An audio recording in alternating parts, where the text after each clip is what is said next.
Bom dia, sexto ano. Hoje é dia 8/7. Nós vamos continuar aí nosso conteúdo, pessoal, da página 354, onde nós vamos falar sobre o ciclo da água na natureza, tá? Nós vimos aí, pessoal, nessa unidade 4 aí, que é a última unidade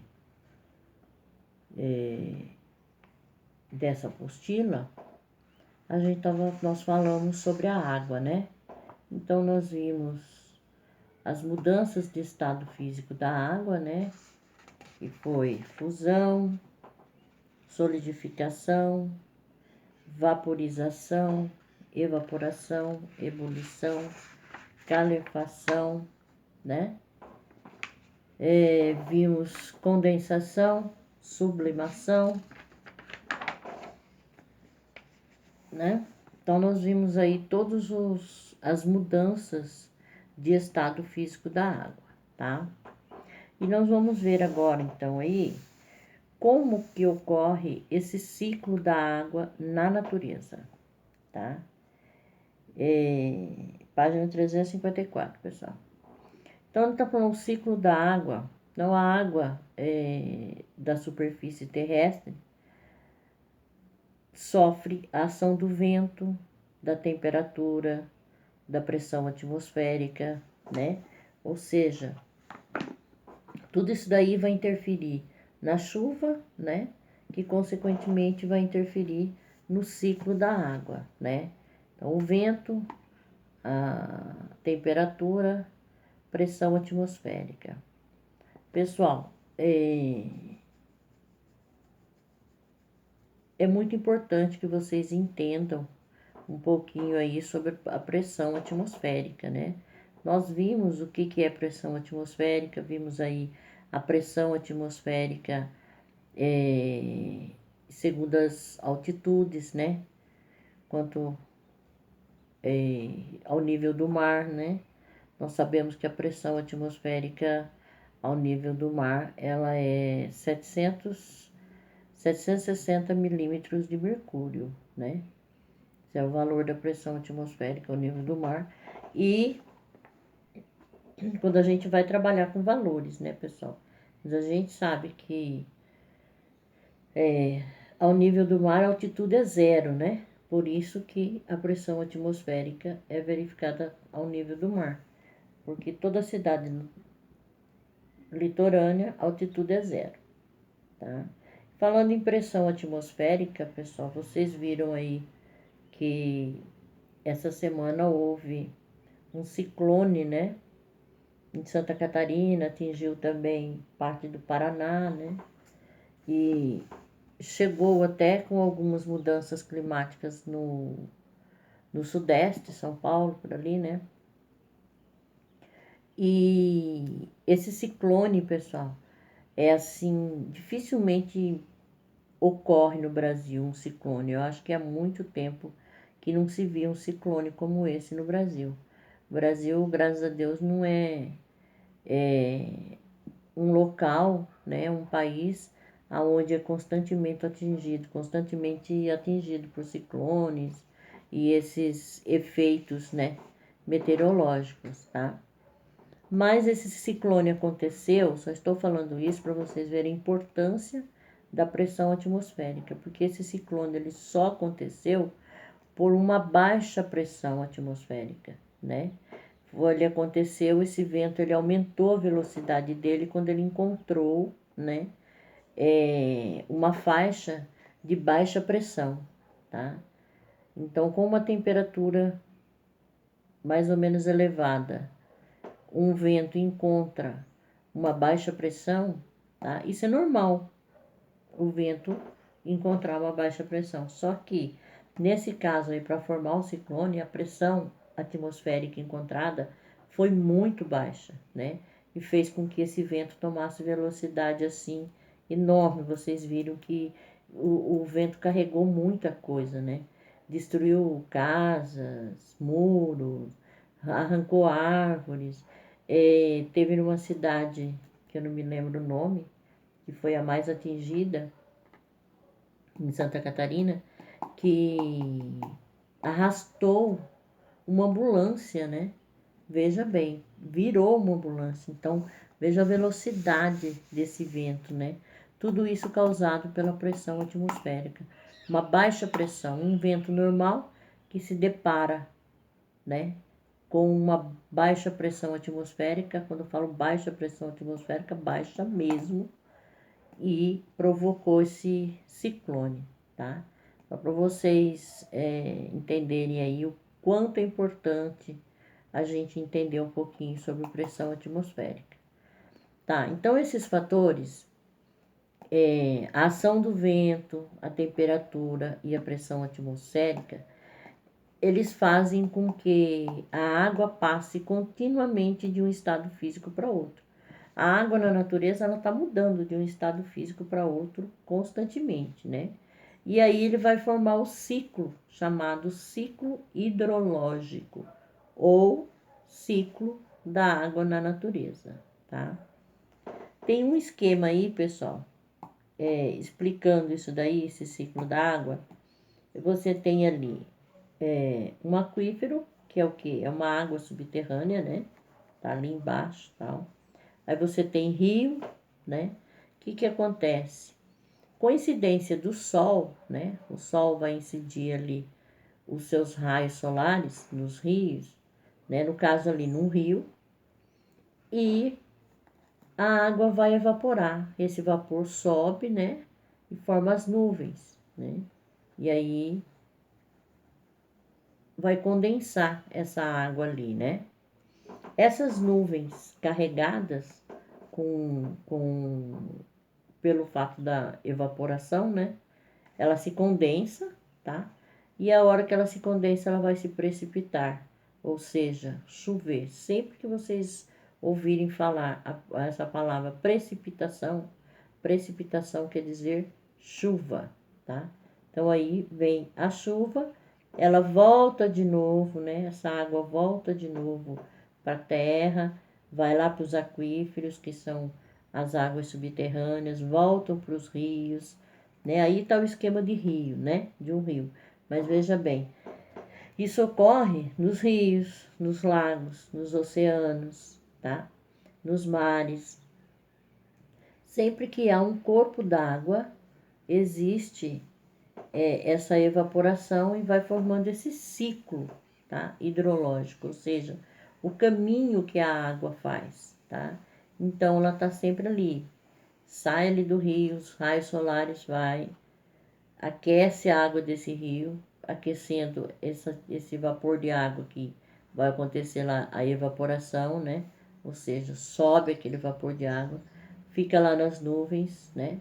Aí há uma condensação desse vapor nas nuvens. A hora que a nuvem está muito carregada desses vapores de água, né? Da condensação do vapor de água, a nuvem fica carregada. Então ela pesa, tá? Daí o que acontece? A precipitação, que é a chuva, aí a chuva vai cair de novo na terra, nos rios, nos mares e assim por diante. Então, isso daí é chamado ciclo de água. Qual é o percurso que essa água faz, tá? A gente sabe que aqui ele está explicando, pessoal, esse esquema que eu expliquei com as minhas palavras, mas aqui ele está explicando melhor. Ele diz lá que a energia solar faz com que a água na superfície de rios, lagos, represas e oceanos esteja em constante evaporação e se acumula na atmosfera. É o que eu acabei de dizer, né? Evapora e acumula nas nuvens. Os seres vivos também liberam vapor d'água pela transpiração e respiração. Nós já vimos isso, né, pessoal? Através da transpiração, da respiração, nós também liberamos vapor de água. O vapor de água sobe para a atmosfera, onde encontra uma camada de ar frio. Com a queda da temperatura, as moléculas da água ficam mais próximas umas das outras, ou seja, elas se condensam e formam pequenas gotículas de água que, por serem leves, flutuam no ar e formam as nuvens. Quando as nuvens ficam muito pesadas, as gotas de água caem na forma de chuva. Então, isso que ele está dizendo aqui com outras palavras, né, com palavras mais científicas mesmo, é o que eu expliquei desse esquema aqui, tá? Uma parte da água da chuva infiltra-se no subsolo e abastece os aquíferos, outra parte volta para os rios, lagos e oceanos. A essa movimentação da água na natureza, damos o nome de ciclo d'água. Então, eu acho que ficou bem claro, né, pessoal, o que é esse ciclo d'água, né? Na realidade, é como que a água se movimenta na natureza, né? Essa movimentação que a água faz na natureza, que é chamado de ciclo de água.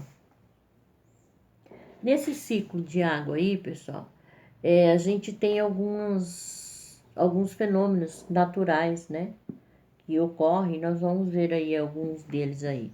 Ele está falando lá sobre orvalho e geada, na página 355.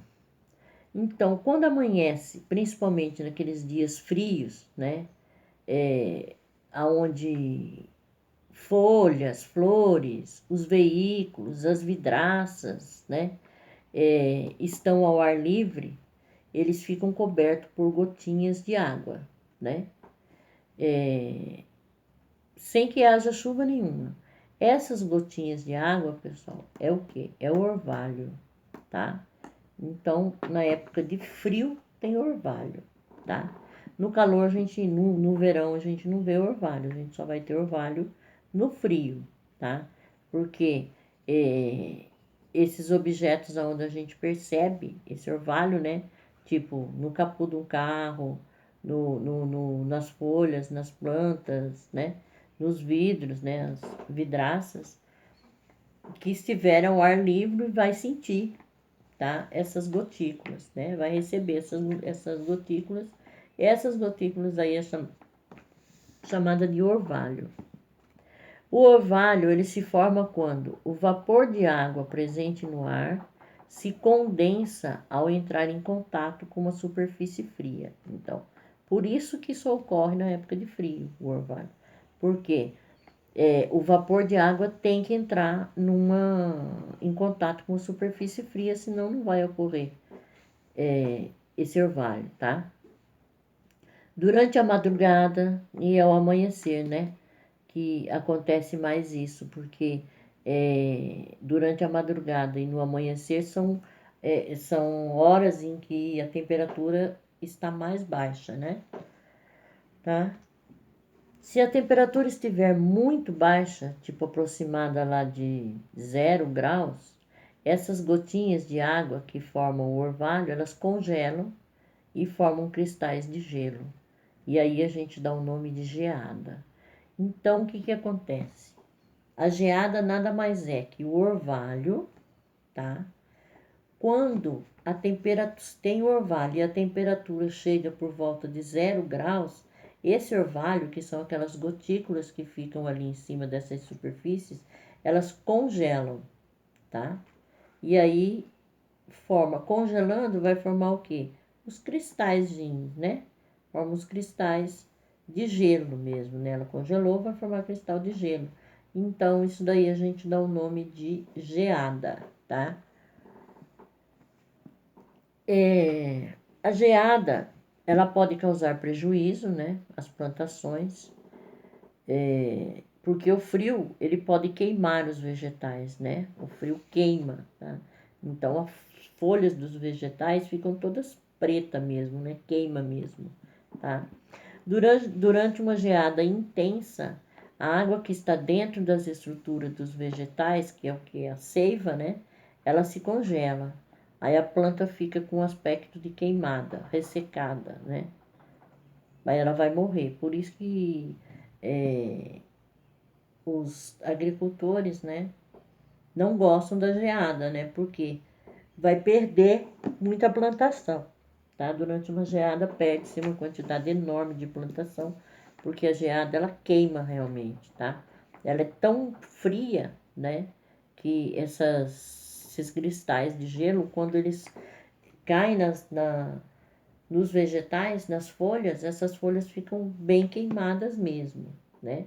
É a mesma coisa de você pegar uma pedra de gelo e ficar segurando ela durante muito tempo. Com 2 dedos assim, você pega a pedra de gelo e fica ali segurando por um bom tempo. Vai queimar a sua mão, tá? Seu dedo ali, porque é muito gelado, né? É o que acontece com as plantas. Então, a geada, ela é, assim, bem prejudicial às plantações. Ele está comentando aí também sobre um tipo de geada que ocorreu, que é mais rara de ocorrer, mas ocorreu alguns anos atrás. Em 1975 ocorreu uma geada que foi denominada geada negra. Mas vamos ver o que ele continua falando aí das geadas aí, ó. A geada pode trazer alguns benefícios às culturas de inverno, né? Porque com a queda da temperatura, a formação de cristais de gelo sobre a plantação e sobre o solo, muitas pragas de lavouras e micro-organismos indesejáveis presentes no solo morrem. Realmente, né? Alguma vantagem teria que trazer, né? Então, é realmente isso. Como fica muito gelado, né? Pode sim matar algumas pragas, micro-organismos, né? Que fica no solo. Então, é a única vantagem da geada. Aí vamos ver o que ele está falando lá sobre essa geada negra. No ano de 1975, uma fortíssima geada, classificada como geada negra, dizimou as plantações de café do Paraná, provocando o êxodo rural, que é a saída da população do campo para a cidade, de cerca de 2 milhões de pessoas. Muita gente, né, pessoal? Porque acabou as plantações, aí os agricultores iam fazer o que para sobreviver, né? Até recuperar esse solo, para plantar de novo. Então, ocorreu que essas pessoas, cerca de 2 milhões de pessoas, saíram do campo e foram para a cidade para poder sobreviver, né? Procurar trabalho em outra coisa. A geada negra é a queima da vegetação por ação de ventos muito frios e fortes provocados pela chegada de fortes massas frias de origem polar. Quando ocorre a geada negra, a vegetação fica escurecida, com o aspecto queimado. A geada negra é muito mais danosa do que a geada branca, pois queima a seiva no interior das plantas, o que impede sua sobrevivência. Tá? Então, a geada branca, né, considerada geada branca, que é uma geada mais amena, ela pode queimar as folhas, mas ela queima as folhas, mas ela não vai queimar a seiva das plantações. Então, o que acontece? Essa plantação pode ser recuperada depois. Agora, a geada negra, ela queima a seiva da planta, né? Queimando a seiva, ou seja, ela destrói totalmente a planta. Nessa mesma página aí, tem umas imagens aí, pessoal. À direita você tem lá, na parte de cima, lá onde está falando de orvalho e geada, folhas de pé de café queimados pela geada. Olha lá como que ficam as folhas. Elas ficam escuras, tá? Mas a geada branca, ela atinge somente as folhas. A seiva tá ali ainda, nesse caulezinho aí, tá? Aí tem uma outra foto aí do orvalho, fica até bonito, né? O orvalho. O orvalho é bonito, realmente. Aí tem a geada, né? Do outro lado lá, certo? Então, esses produtores, eles sofrem bastante, pessoal, com geada, tá? Essas regiões, né? O sul, são regiões assim mais frias, né? Nós aqui não sofremos com geada. Mal temos frio, né? Mal temos inverno aqui. Então, pessoal, essa unidade 4 é bem curtinha, né? Espero que vocês tenham entendido quais são as mudanças físicas da água, né?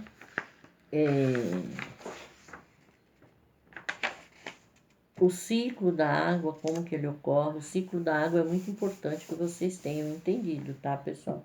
Quem tiver dúvida, pode me chamar no privado que eu esclareço, tá? Aí nós vimos lá o ciclo da água. Nesse ciclo da água inclui-se, né, o orvalho, a geada, tá? Aí tem na página 356 uma experiência, tá? Que se vocês quiserem fazer em casa, vocês podem fazer. De repente, nessa pandemia, não tem muita coisa para se fazer. Se quiser fazer essa experiência, é interessante, tá? Mas não vou cobrar de vocês. Se estivéssemos em aula presencial, iríamos fazer. Vocês vão fazer, então, para mim, né, para a próxima aula, que vai ser sexta-feira. Sexta-feira, deixa eu ver. Aqui, peraí. Hoje é 8, vai ser dia 10, né? Sexta-feira, dia 10, para aula de sexta. 10/7, tá? Então, vocês vão fazer essa atividade que começa na página 357 e vai até a página 360. Não, tem mais depois. Tem o 361, que é um resumo de tudo. 361, 362. É um resumão, né, pessoal, de tudo aí. Então, vocês vão fazer atividade da página 357 até a 362. Não precisa mandar para mim essas atividades.